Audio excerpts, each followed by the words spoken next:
IPL এর mega নিলামের আগে 10 franchise মিলে 46 ক্রিকেটার ধরে রেখেছিল। সৌদি আরবের জেদ্দায় 2 দিনের মেগা নিলাম থেকে ফ্র্যাঞ্চাইজিগুলো কিনেছে আরও 182 ক্রিকেটার। খেলোয়াড় হাকডাকের এই আয়োজনে এবার খরচ হয়েছে 639 কোটি 15 লাখ রুপি। পছন্দ অনুযায়ী খেলোয়াড় কিনতে পারায় বেশিরভাগ ফ্র্যাঞ্চাইজির মালিকরাই খুশি। তবে দলে কিছু ঘাটতিও রয়ে গেছে। নিলাম শেষে 10 দল কেমন হলো তা এরই মধ্যে জেনে গেছেন। কোন খেলোয়াড় কোন দলে গেছে তাও জেনে গেছেন। তবে শক্তিমত্তায় এগিয়ে কোন দল এবং কোন দলের দুর্বলতা কোথায় তা নিয়েই আজকের এই আলোচনা।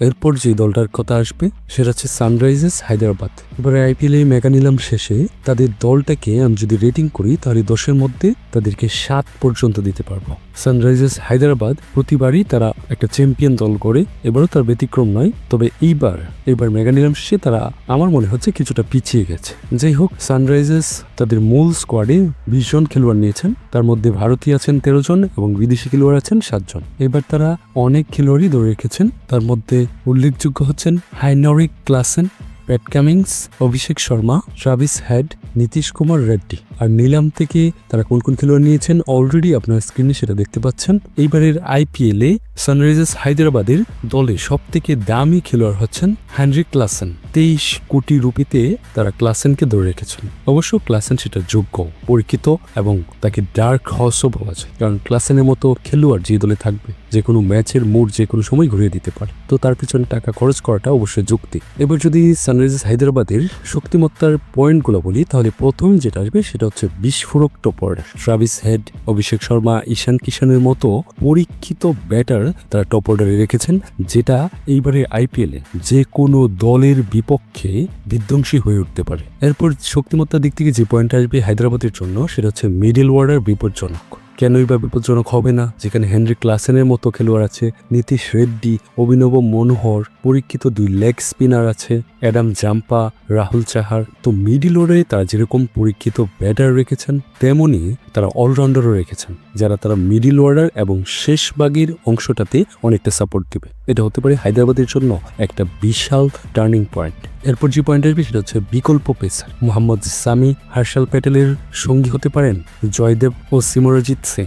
যেখানে পরীক্ষিত পেসার ইন্টারন্যাশনালি বলেন, আইপিএলে বলেন এবং আইপিএল এর পারফর্মার বলার বলেন, সেটা হচ্ছে মোহাম্মদ সামি ও হর্ষল প্যাটেল। তাদেরকে তো তারা রেখেছেনই, তার বিকল্প আবার 2টা পেসারও রেখেছেন, জয়দেব ও সিমরনজিৎ সিং। তো এই দিক থেকে হায়দ্রাবাদকে ফেলে দেওয়ার মতো কোনো অপশনে নেই। এই জায়গাটা হায়দ্রাবাদের হতে পারে একটা বিশাল শক্তির জায়গা। এবার যদি তাদের দুর্বলতা জায়গাটা বলি তাহলে যে জিনিসটা আপনার সব থেকে বেশি চোখে পড়বে সেটা হচ্ছে অভিজ্ঞ 2 পেসার ভুবনেশ্বর কুমার ও থাঙ্গারাসু নটরাজনকে তাদের ধরে না রাখাটা। এটা দুর্বলতা তো বটেই এবং সেই সাথে অনভিজ্ঞ একটা কাজও বটে, কারণ ভুবনেশ্বর কুমারের মতো বলারকে তারা ধরে না রেখে ছেড়ে দিল, যেখানে বিগত কয়েক বছর ধরেই আইপিএলে হায়দ্রাবাদের হয়ে আইপিএল মাতিয়ে আসছেন ভুবনেশ্বর কুমার, তাকেই তারা ছেড়ে দিল, যার কারণে তাদের পেস ইউনিটটা কিছুটা হলেও দুর্বল হয়ে পড়েছে। যদি ভুবনেশ্বর কুমার থাকতো, তার সাথে মোহাম্মদ সামিকে নিত, এই জায়গাটাই দুর্বলতা না হয়ে একটা শক্তিতে রূপান্তর হতো।